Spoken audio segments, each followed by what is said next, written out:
Am I visible? Should I start? Yes, you're visible. Okay, thank you. Welcome and good evening, ladies and gentlemen. It's almost it's 10:51 p.m. Bangladesh Standard Time. Actually 10 to 11 p.m. Bangladesh Standard Time, and I am Forhad Ahmed, lecturer of law at Veni University, Bangladesh.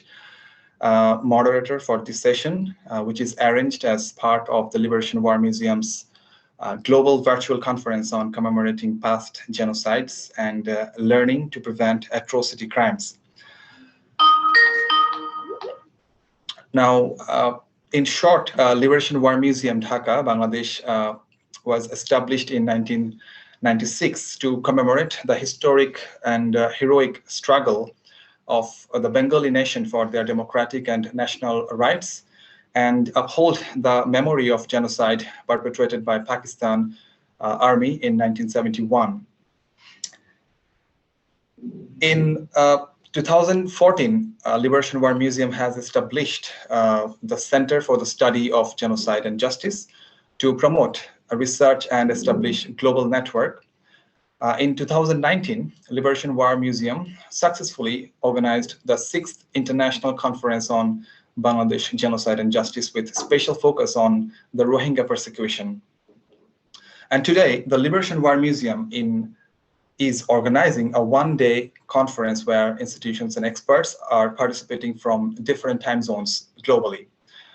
The conference is currently being held online with a broad theme of commemorating and confronting genocide with global cooperation. The year is also 2021. This year is also the 50th anniversary of Bangladesh genocide, which happened in 1971.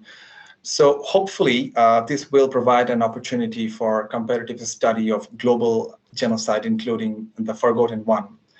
So at first, I would like to beg pardon of all of you, because it's the technical issue that made us late in starting the session. So as today, the theme of this session is a Rohingya crisis, which is currently the biggest refugee tension in the world. Since August 25th, 2017, the Rohingya population in Myanmar has been subjected to extreme violence and has been forced to flee their homes. There have been reports of helicopters firing on civilians, extrajudicial executions of women and children, and the burning of entire villages. Thus, United Nations High Commissioner for Human Rights called the situation a textbook example of ethnic cleansing, and the crisis has caused a mass exodus of the Rohingya people across the border into Bangladesh. According to UNHCR, a staggering figure of more than 723,000 Rohingya have fled to Bangladesh since 25th August 2017, and if you take account of the influx happened after 27, that will cross the milestone of 1 million Rohingya refugees in Bangladesh so far. So on this very tipping issue, we have with us 3 of the distinguished panelists to discuss on this topic. And first of all, we have Khin. He's the president of the Burmese Rohingya organization, but he's trying to join, but for the technical issues, we are not getting connected with him. Oh, welcome. Nice to see you, Khin. Finally, you made it. And also we have with us MD Niamot Ali. He's from Hungary, joining with us from Hungary. And we supposed to have Miss Karen Jungblut from USA, but she just informed us due to some personal emergency, she's not able to join today.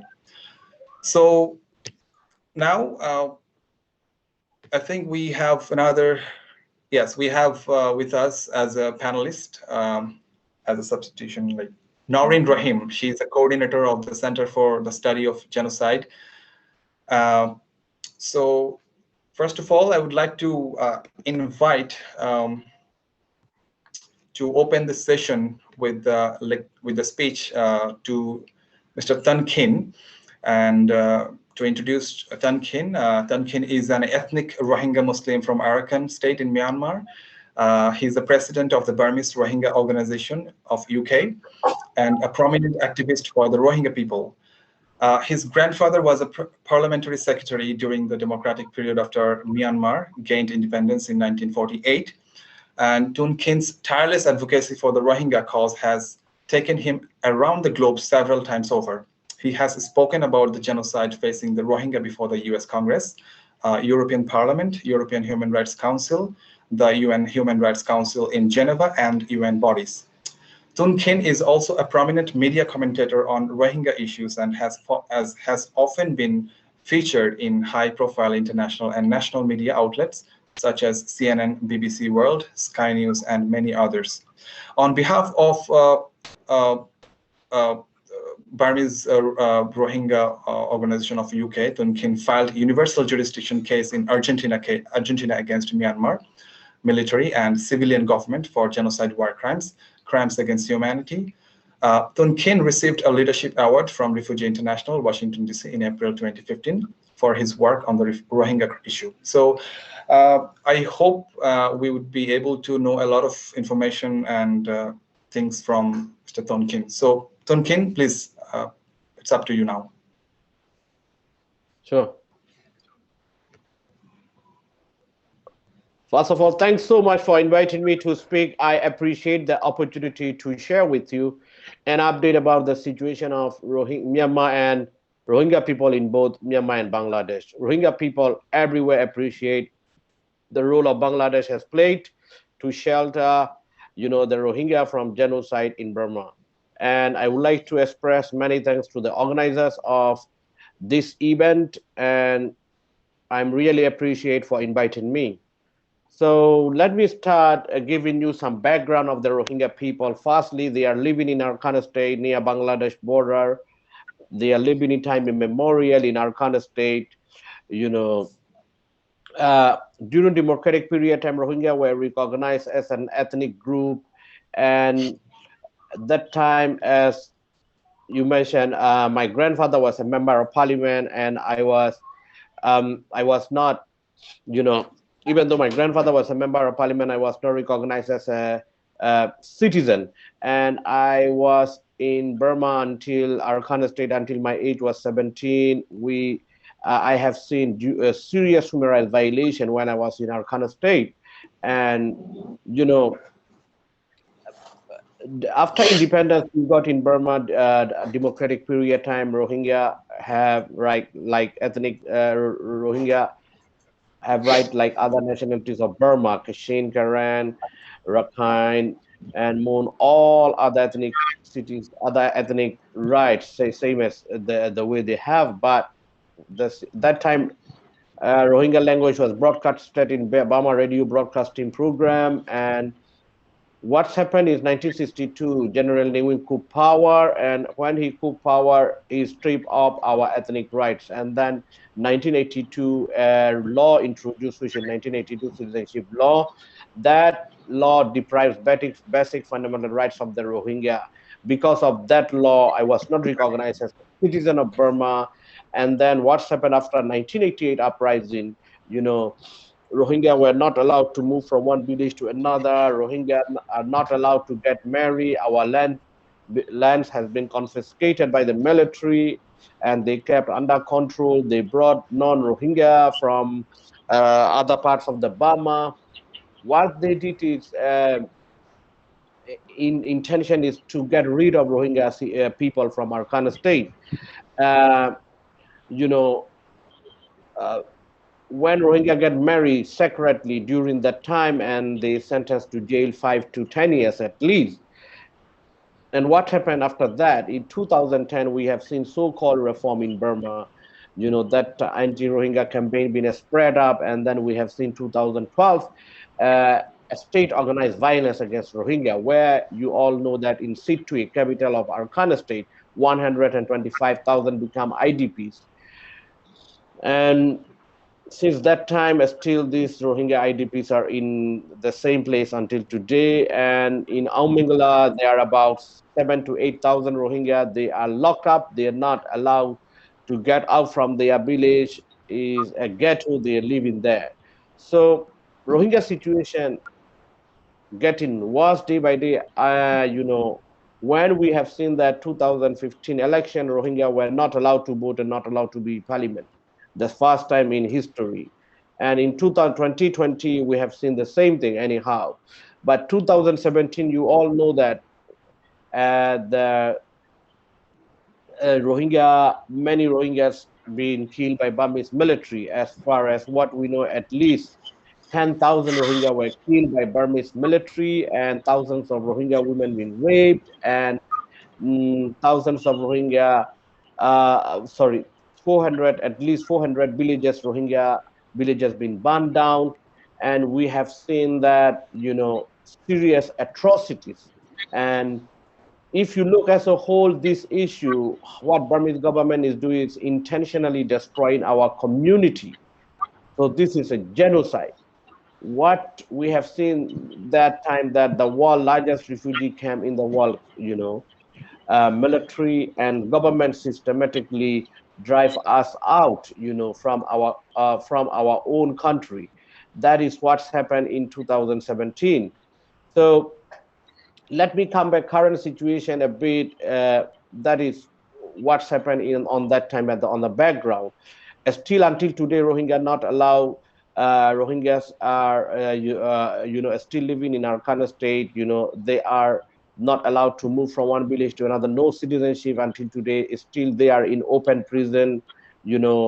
Restriction of freedom of movement for Rohingya have caused many deaths, as Rohingya patients have been cruelly blocked by traveling to hospital when they needed emergency medical care.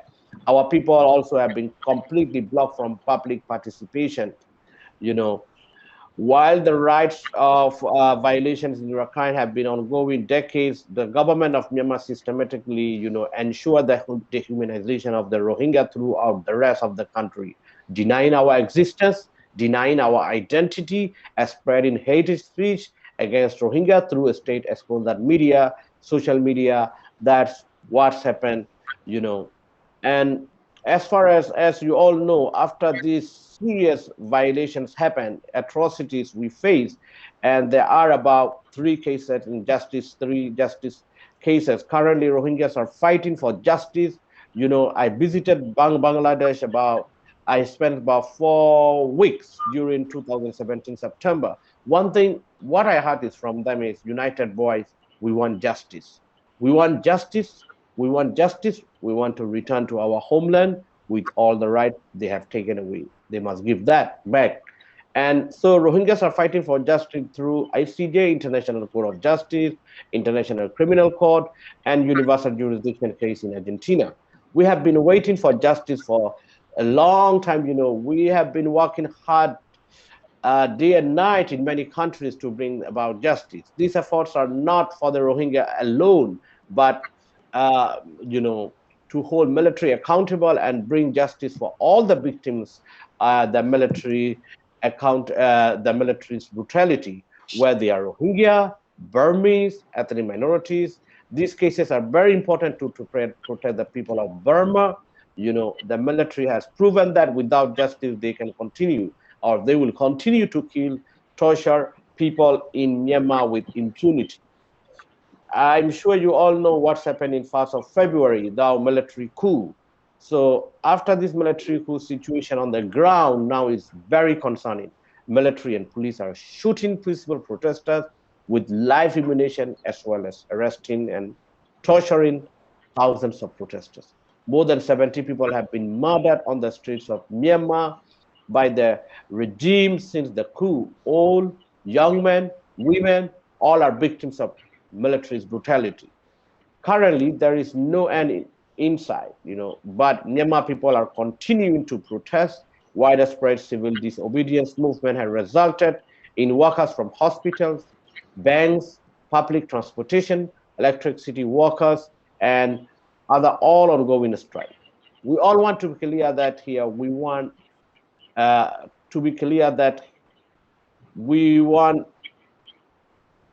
uh, the military to return power to the people. We do not want to return the status quo. We need an inclusive democracy, equal rights, justice for all, where Rohingya and other minorities have a voice. For Rohingya, we want to get back our citizenship rights and the ability to both participate in this democracy. So what's happened for the Rohingya situation in this military coup? Now, with military coup ongoing, Rohingya people in Arakan are incredibly vulnerable to more violence, because of decades dehumanization. We don't have protection that comes with widespread public support protests from the Burmese population. Additionally, both military and civilian government have both proven that they're willing to weaponize violence against the Rohingya to generate nationalist political support throughout the country, demonstrating a complete disregard for Rohingya humanity. This has happened regularly throughout the Myanmar history. It's a legitimate fear in this situation. There could be a wave of violence against Rohingya at any time in our kind of state. Obviously, with this level of volatility, this is no time to begin repatriation of Rohingya to Burma. Even before the coup, conditions were not in place to ensure Rohingya safety and rights upon return. At a minimum, there must be guarantees related to protection, citizenship, repatriations, and human rights before any repatriation effort move forward. Returning refugees now could be a death sentence for them. So what Myanmar needs international community is we are calling targeted economic sanction, global travel bans, and asset freeze and sanctioning military leadership and military related company, and all members of cabinet, administration council who are current or former officers in military, they all should be banned, and military business, Myanmar economic holding cooperation and Myanmar economic cooperation, these entities also should be in sanctions, freezing assets for them, and all directors of these offices, these conglomerates of these entities, subsidiaries who are former current military officers. We call for global arms embargo also to Myanmar, cutting off this military lifeline while continuing to provide support to the people of Myanmar at this critical time will be instrumental in bringing down the military, establishing a truly inclusive democracy in Myanmar. The road to justice and equality for Burma will be a long one, and it will require much effort, even long after true democracy has been established in Burma, but we are ready to continue a struggle for the justice. We need you to stand by us. And I stop here. I would like to say thank you very much. Sorry a bit, I was getting a problem when I tried to connect. Thank you.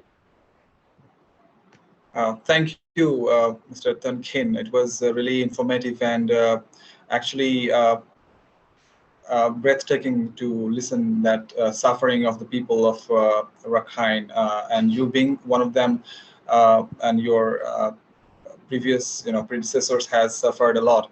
And the way you actually approach to the global community regarding the justice and your experience you share, I think this has enriched our knowledge, and being a Bangladeshi myself, and a lot of others like me who are hosting these refugees, Rohingyas, and we have also experienced some a direct experienced the situations here.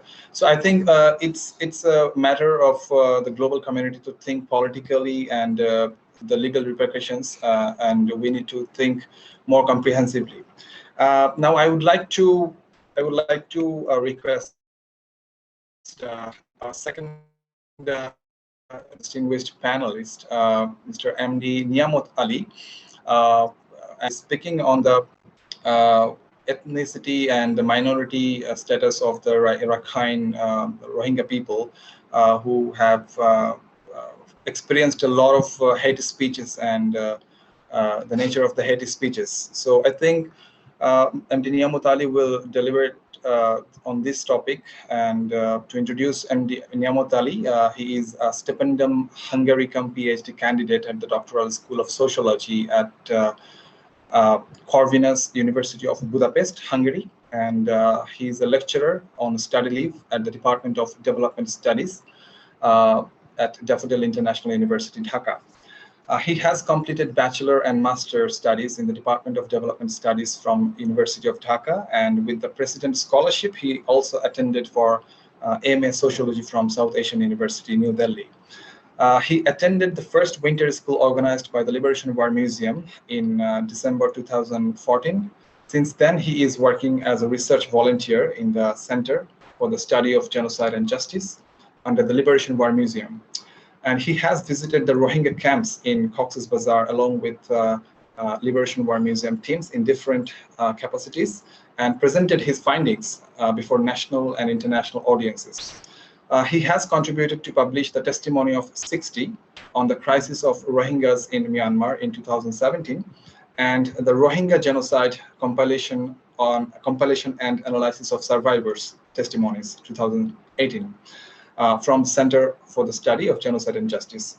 So I think he can enrich our knowledge regarding this Rohingya crisis more, and I would like to hand over this to MD Niamot Ali. Hello everyone. Am I audible? Forhad, are you listening we me? can hear you. Yes, we can hear you. Okay, thank you, the moderator and panelists. Especially I'm really recalling the activities that I have done with Liberation Museum. Naureen is here, and I'm also very showing respect to Mong Tun Khin. He already has shared his observation, and of course, he is a part of this living experience of Rohingya crisis. So this is a short presentation that I'm going to share with you. I'm using this mic, screen. That's why we use this.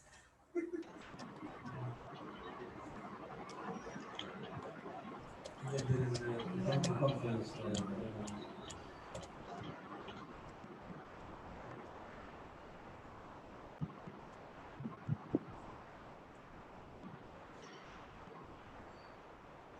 Okay, Forhad, is it okay? Yes, we can see. It's visible. Okay, thank you so much. The title of this presentation is actually about to speak more on the role of hate speech. The hate speech that is used against the Rohingya, and of course it made genocide in the 21st century. So before going to details, I'm going to share, there's a little bit of brief story of the history of the genocide scholarship. Back in 1904 or 1907, so there was a genocide, and it's very early, in the history, in the 20th century. And because of this background, and we have understanding about so many other genocide in the world that happened in the 20th century and the 21st century. We have the example of Assyrian genocide, the Armenians, the Jewish, which is Holocaust. The Bangladesh genocide happened in 1971. The Cambodians, the Tutsis, and Darfur genocide, which is partly a good example to look at where and how the genocide takes place. And I'm talking about particularly the Rohingya genocide, which is considered one of the brutal events in the history. So before going here, I want to just be giving you a short brief about who are these people. The Rohingyas, these are the stateless people, and of course they are Indo-Aryan speaking Burmese, or you can say Burma, Myanmar nationals. They live in Arakan or Rakhine state of Myanmar. So there is a legal and official terminology that has been used against them, that these are people, illegal immigrants, or mostly it is said they are Bengalis coming from Bangladesh. And Bangladesh discourse, we have so many other categories to identify these people. We are saying these are these residents foreigners, these are the people who don't have state, I mean stateless, and they don't have citizenship. They are asylum seeker, camp people, forced migrants, and refugees, the broad category that it is developed over the decades. It's long history that we all know, and I think there is so many various scholarship that already engaged to connect with the atrocities that happen against these people. So Rohingya, they have faced the experience of vulnerability, atrocities, persecution, marginalization, discrimination, and brutalities. Is almost in half century that they have been in this kind of trauma. So in between of this status, there's Rohingya is one of the minorities group who live in Myanmar. So there are so many groups, minority groups recognized. The list is 135, but Rohingya, they don't have their citizenship according to the law that is amended, implemented from 1982. So this kind of people, the Rohingya particularly, they are in humanitarian crisis. And of course, from 2017 onwards, the world population now are going to, I mean, they're observing how much it's being depicted, how much it's been described in the world media and then of course in scholarship. So the people that they are in an example of that is ethnic cleansing, and of course they have been tagged as the most persecuted minority in the world, and of course at the same time they face genocide. And of course there is so much underlying facts and figure that how this particular community have been deprived of their citizenship, forced labor, they are engaged in their home country, they have forced eviction, and then of course they denied to get their access to education. There were massive killing, sexual harassment, and of course, I mean, the individual liberty, individual rights have been cut down. So in this various capacity that we know that how the Rohingya mobility takes place and where these people have been gone. So in Bangladesh, the Rohingya, they started to come in 1978 onwards. It is estimated that 1.3 million people, those who are living in currently Bangladesh. So in various capacity that we are saying that I'm interested to work or even talking regarding the hate speech, how hate speech is takes place, and how genocide is becoming an instrument for them to eliminate this large number of people from their homeland. So in definition, hate speech in various ways, it is so many things that is included. It is the act which is which has been done against a group of people, ethnic minority, a community, a national origin, and there is kind of category to dehumanizing the people, dehumanizing about their caste, dehumanizing about their origin, about their culture, about their religious affiliation, political affiliation, and of course in various ways. So the target is to make these people vulnerable in the society and to fulfill the idea which is genocide that takes place. So in a way to look at this hate speech, it is of course a certain kind of acts which makes false statement about a community, and it develop flawed argument, and there's language which is very much vulgar in a sense, and of course it's decisive, and there is certain way to metaphorizing the people in terms of in front of the other society.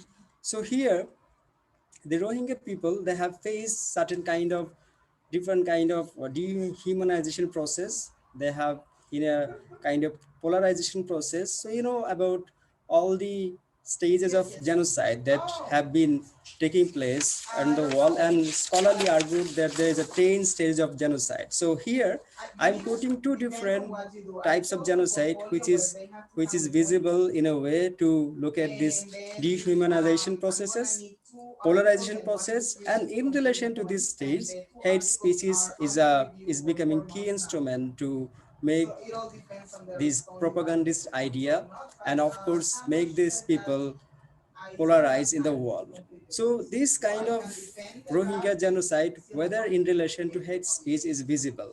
So let's giving more example is scholarly engagement that has been already established and published throughout the world.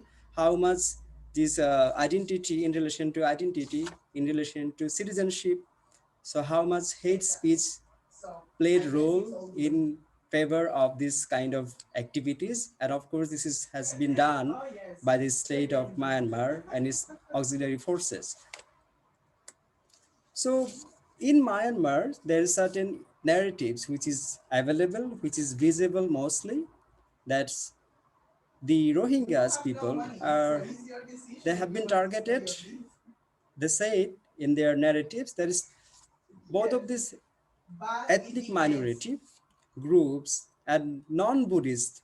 So it's about their own originality. I mean, in terms of original identity, apart from Burmese or Myanmar, the other part of the people, they will be eliminated from society in a sense that they are threatened for the society, religion, and the country.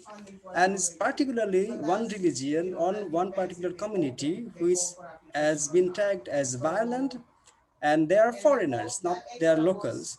And of course, from them, the women of the Burmese society, women of the Myanmars, have to be protected. And because of why? Because there is a large scale of, it is a assumption there is a large scale of, I mean, religious transformation, religious, I mean, what conversation happen. So in a way, to looking at this military strength, so they're looking for the kind of very nationalistic approach, this superiority of the nation state of Myanmar.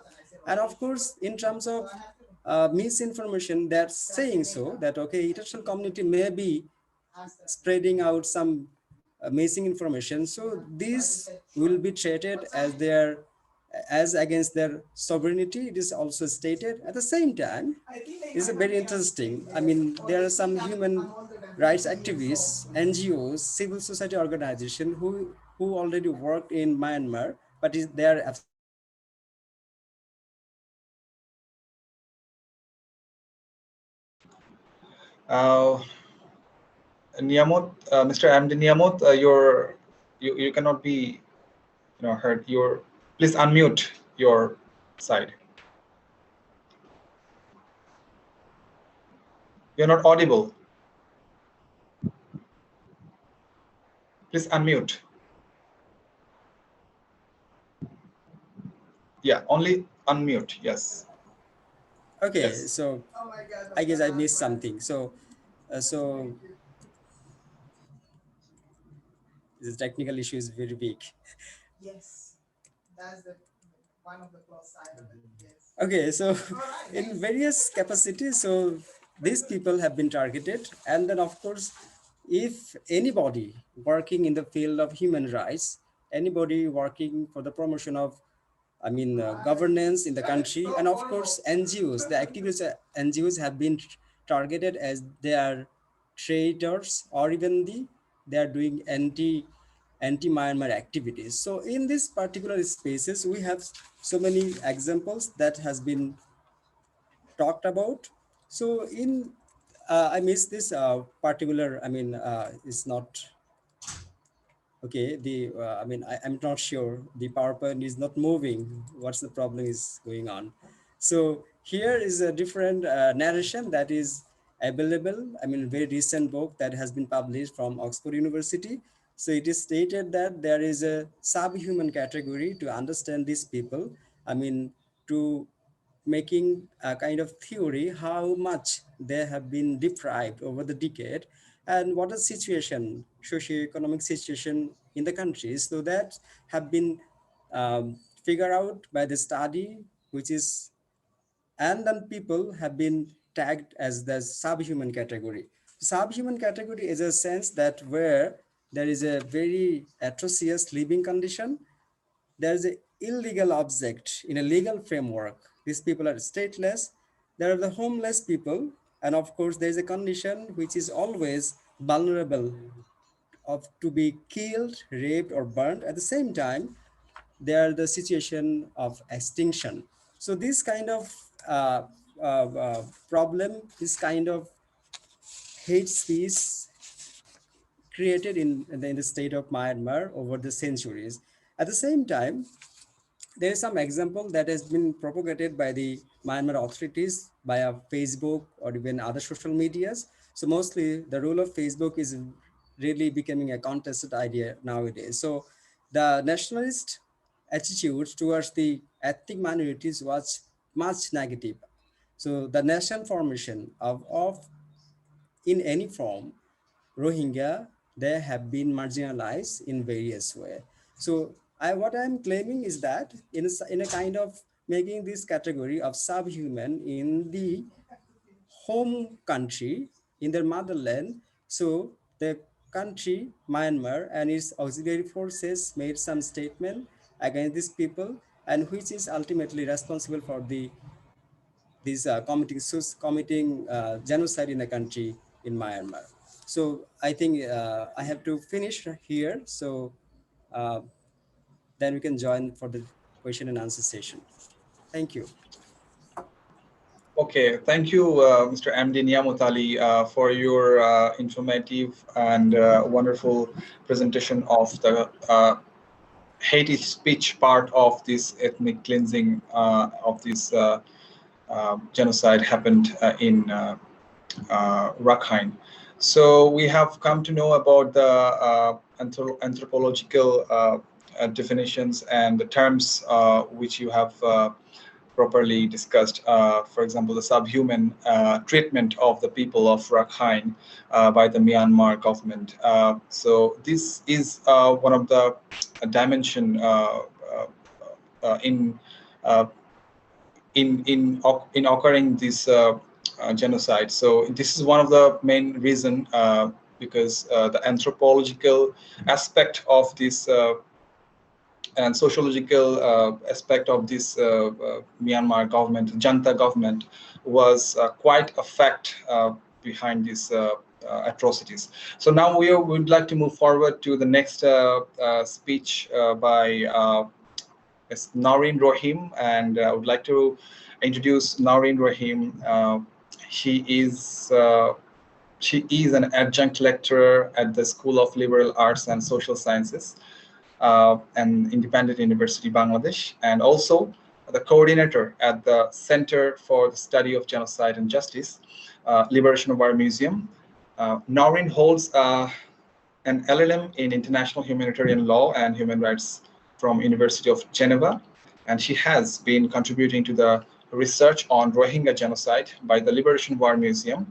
The outcome of the research includes two publications, the Testimony of 60 and the Rohingya Genocide, Compilation and Analysis of Survivors. Now, I would like to hand over to Ms. Naureen Rahim to carry on.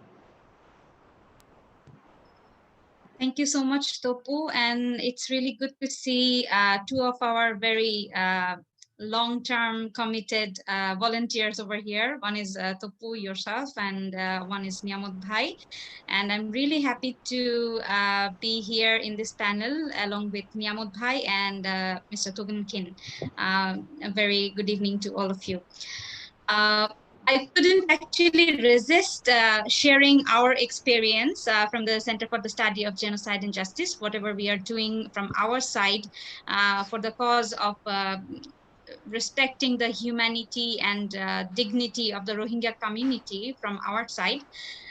So since the third speaker actually couldn't make it in this panel, so immediately we made this this arrangement to show you what the Center for the Study of Genocide and Justice of Liberation War Museum is doing on Rohingya crisis.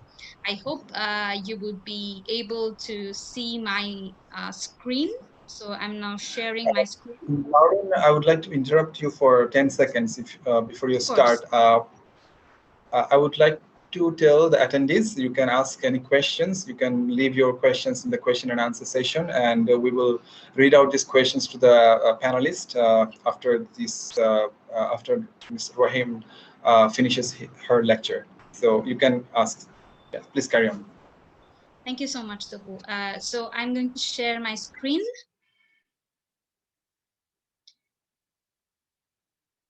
So can you see it from your side? Yes, it's visible, but it's visible now. Okay, thank you. So ever since the Rohingya influx came into Bangladesh in August 2017, so there were so many people coming up in the Bangladeshi border seeking refuge and being persecuted by the Myanmar army in the Myanmar border. So we received heartfully to our support, and also to coordinate and also arranging their accommodation and the basic necessities at that time. So as a research institution, Center for the Study of Genocide and Justice, since it always engages the young generation of Bangladesh and also from abroad to look for the solutions and the human rights violations all over the world. So we actually came across this news that the Rohingya community are coming and taking refuge in the border of Bangladesh. Then we thought of doing something and raising awareness and also raising their voice through our publications and our activism. So we decided that we should go to the makeshift camps in Cox's Bazar and talk to the Rohingya victims and survivors, and then convey their message to the international community. And with this purpose, we started doing this research. And as you can see, the overview of this research, we so far conducted 6 visits in the Cox's Bazar makeshift camps, and a good number of young volunteers, young research volunteers from the Center for the Study of Genocide and Justice actually supported for this cause. And they took interviews, talked to the respondents, and also explored the areas, the legal options for seeking justice on behalf of them. And the first visit actually was conducted right after the influx came in August 2017. And then, as you can see, we started doing the field visit one by one, and it started in October 2017. So afterwards, we started collaborating with National Human Rights Commission in 2018 in our second field visit, and we together we started to document all the testimonies and evidence from their part. So this is how we continued, and each field visit has its own essence and own purpose. So different targets and focus, we tried to explore all the possible areas of seeking justice, and also documenting all the testimonies of these Rohingya victims, and then empowering them, and to become a good support, not only researching or taking interviews and seeking information, but also to becoming a support to this large community who are at present residing in Bangladesh. So these are the 6 visits, as you can see at a glance. It's a quite quite a big report, but what we did actually, we tried to collect the case studies and the narrative of the victims, and also we collected all the major details like the place, location, and gender of the victim. We tried to take images of the campsites and also the victims, but it actually deals with a very huge number of sensitivity, as we can understand. So we actually documented so many things coming up from the camps, and we preserved all the datas, and this can be actually at times, if needed, then during any hearings and legal proceedings, this can be of use. So this is how actually we try to document and publish all the reports. As you can see, can you see it? The quilt? Okay. So along with Asia Justice and Rights, we try to reach to the Rohingya female, and they actually lended their support, and we tried to nurture their own skill and to become a part of their healing process. So they prepared a quilt by themselves and explaining what they're thinking, what they have gone so far, and what are their expectations through sewing in a quilt. So it's a very interesting project that we did together. And as I can show you, it's the quilt publication that I'm holding right now. And there are so many stories and so many emotions actually lifted up through the publication. And along with that, we have also created the thread exhibit with a group of volunteers and students of Harvard University. We had Rachel, who closely worked with this project, and we collaborated with them as part of the institution. And it's an online exhibit of the Rohingya community. So whoever wants to show their exhibits, artwork, and all these things, they can show it in this website. It's a very interesting project, and I must say that you should visit if you can make it from your side. Along with that, we also had published a report. As you can see, it's the Rohingya genocide compilation and analysis of the survivor testimonies. So Naureen, actually, we after, can only see the text of the PDF you are showing. We are not yeah. seeing, we are not able to see anything else, okay? Oh, okay, okay. Thank you so much for informing. I was wondering if you could see it or not. Okay. No, we cannot.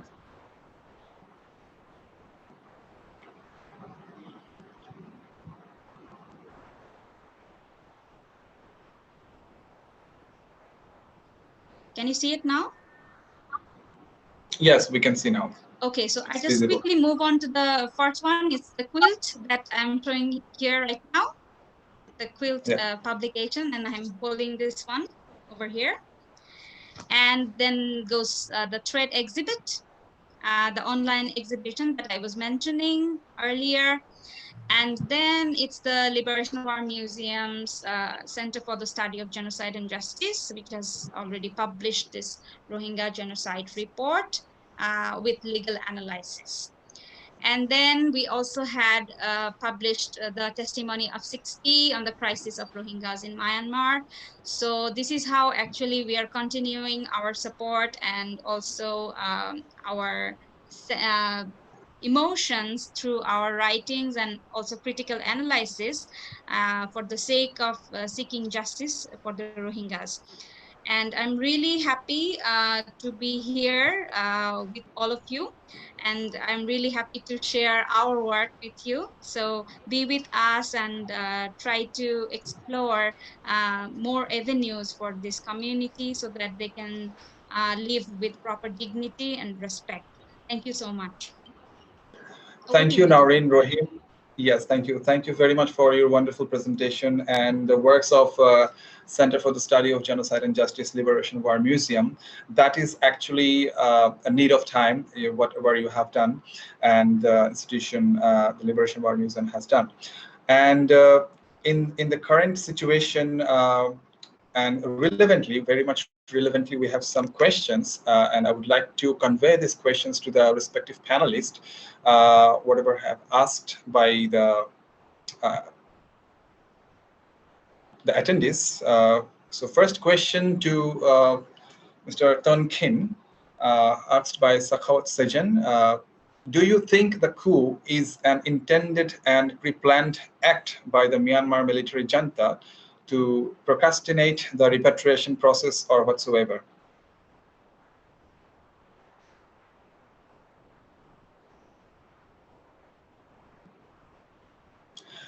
Mr. Tunkin, we cannot hear you. You are not audible. You are not audible, please.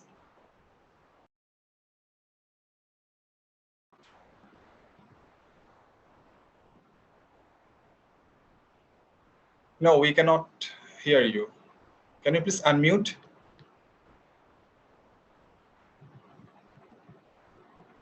We cannot hear you. I think you can try plug out and plug in the earphone again.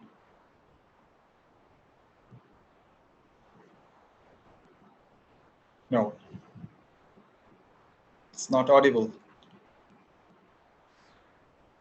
Can you check your laptop's volume or anything else?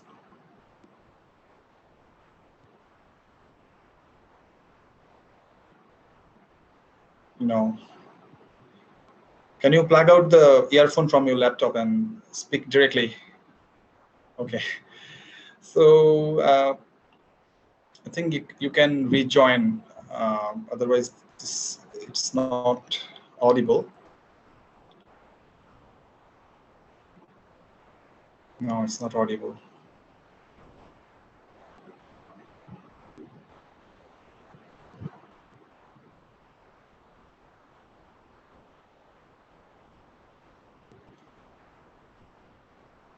It's not audible. Naureen, can you hear? Can you? Yes, I can hear you. Can you hear? Okay, you cannot hear Khin. No, okay. no.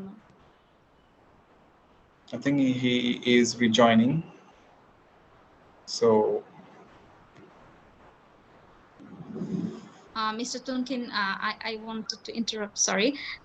Would it be possible for you to disconnect and then come back in the session?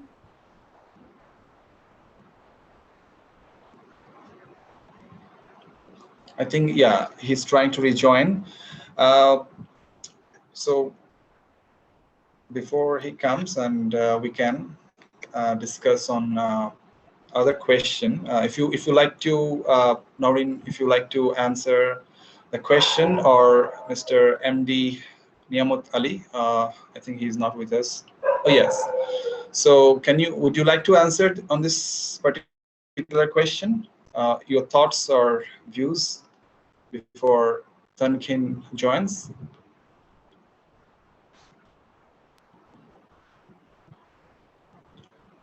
Niamot Bhai, would you like to answer? Or we have another question from Nadia Islam. She is asking to Khin regarding the relocation, the shelter relocation initiative of Bangladesh. So as we all know, Bangladesh government has recently relocated some of the Rohingya people from Cox's Bazar camp to Bhashkan Chor. It's an island. So a lot of discourse happening around this shelter relocation. It has some legal repercussions and political backdrops. So Naureen, Rahim, would you like to evaluate on this step of Bangladesh government? How do you see this shelter relocation initiative of Bangladesh? Do you see it's a valid and a good step from the government? Thank you, Topo. though the situation is not so favorable to be repatriated into their own homeland, because now at this moment it's the coup going on, and the political situation is worsening day by day, and it's becoming so difficult for the Rohingya people to think of repatriation, of a solid repatriation. But if you consider assessing the present government of Bangladesh's role, the foreign ministry's role in terms of repatriating or relocating the people from the makeshift camps in Cox's Bazar to the Bhasanchar area, it's my personal opinion that the situation that is going on right at this moment, I don't think it's going to be very in near future. The Rohingya community would be able to to be repatriated in their own homeland, unfortunately.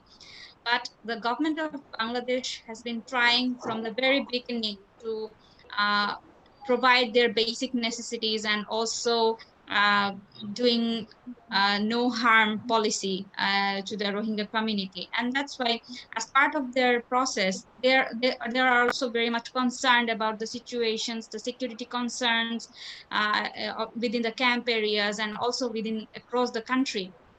So it's very important issue, and the government has been looking for so many avenues to relocate and make their better living.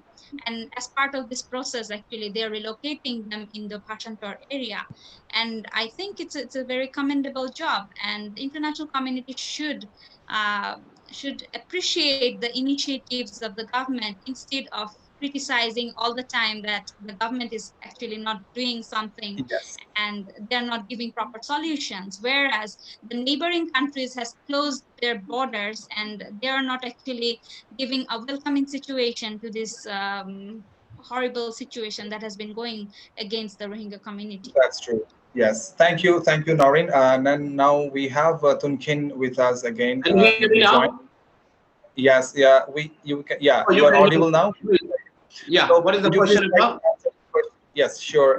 The question was, do you think the coup is an intended and pre-planned act by the military, Myanmar military junta to procrastinate the repatriation process or whatsoever? Even though they were together, NLD and military, they both, I mean, military is the main perpetrators, right? And NLD is complicit in this genocide. And what happened is because of their issue, who want to be president, me only want to be president, and military, they can see NLD is quite powerful, becoming a landslide victory. This is quite political. It's nothing much to do with Rohingya issue. So no matter what, one thing we have to look at here is military institution is architect of the Rohingya genocide.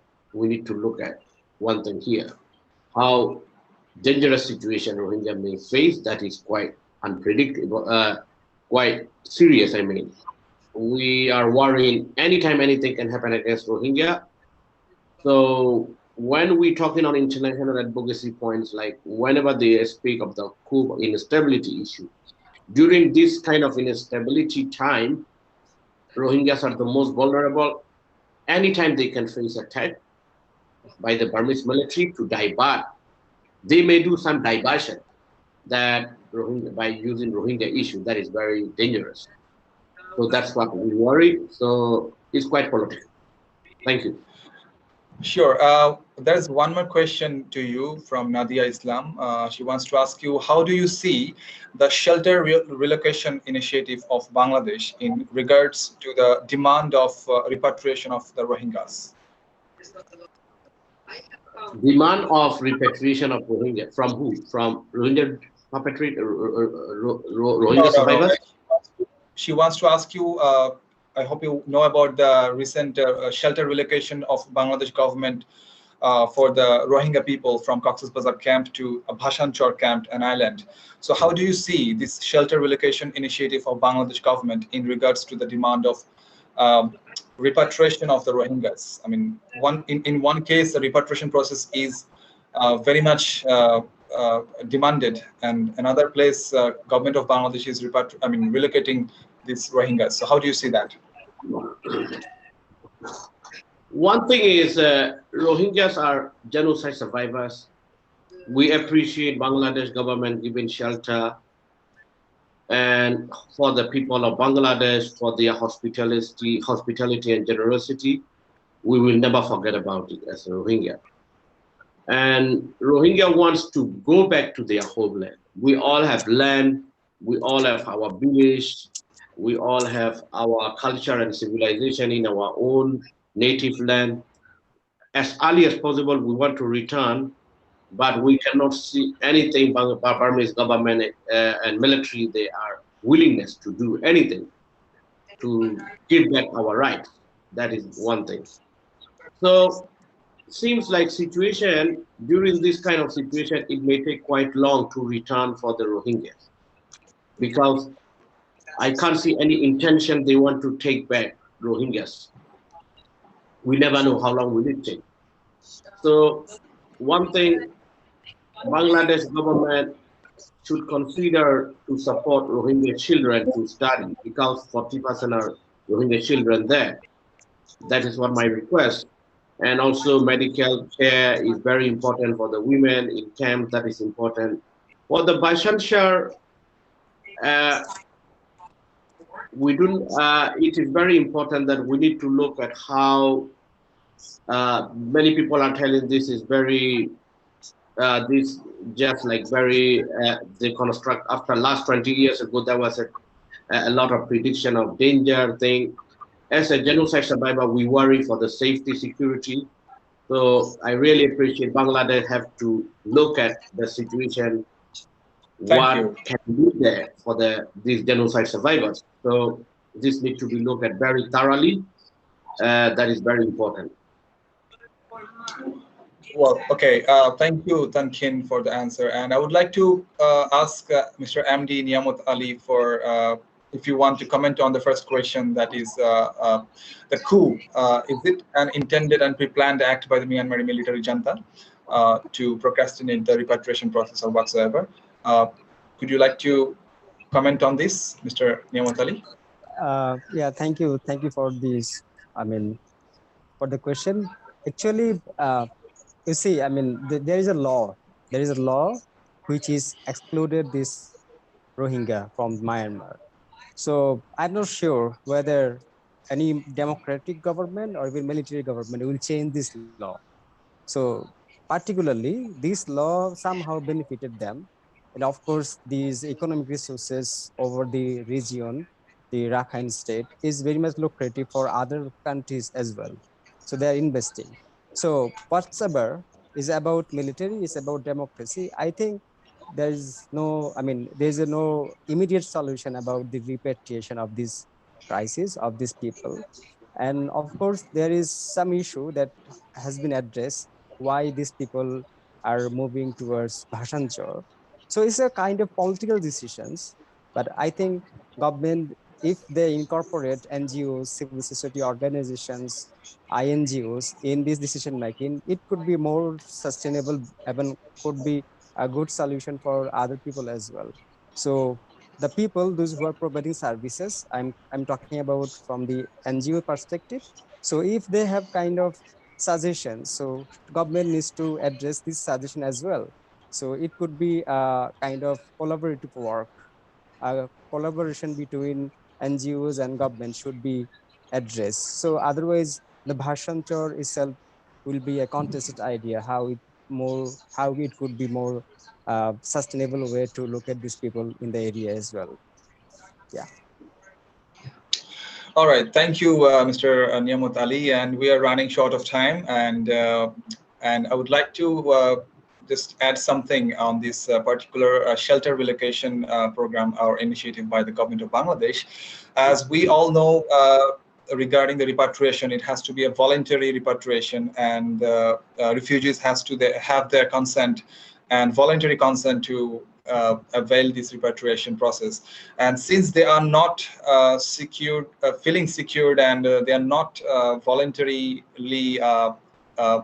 consenting upon going back to their home. So till then, I think the process of Bangladesh government of this shelter initiative, I think it kind of justifies the shelter relocation process, because if they voluntarily consent on this shelter process, I think there is no legal repercussions or any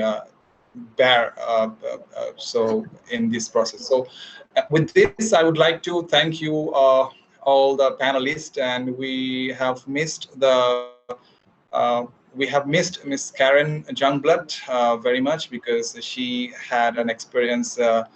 She is working actually on the recording of the Rohingya crisis and evidences.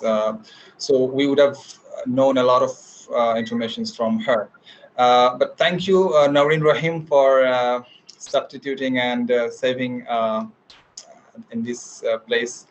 And I would like to thank the organizers for organizing such a brilliant concept, this conference, which is, I think it should create some consensus on the global genocide scholars regarding the study of genocide and recognition of the genocides happening or happened in recent times in many parts of the world, including Bangladesh genocide in 1971 and the recent genocide we are talking about, the Rohingya issue.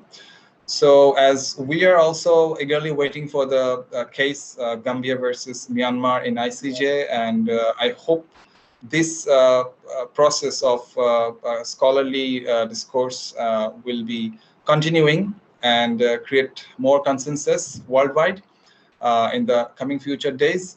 And I hope to meet you all in any other conferences regarding genocide and justice. So I would like to thank the volunteers working relentlessly throughout the day to make it happen and make it successful. I would like to thank Naureen, Rahim, and the other volunteers. So with this, I would like to finish, and I would like to say take care. Thank you. Okay. Thank you so much, everyone. Thank you Bye. so much. Thank you very much for inviting us. Looking forward to see you all next time in person. Sure. Yes. Sure. Hope so. Thank you. Thank you. Bye. Good night.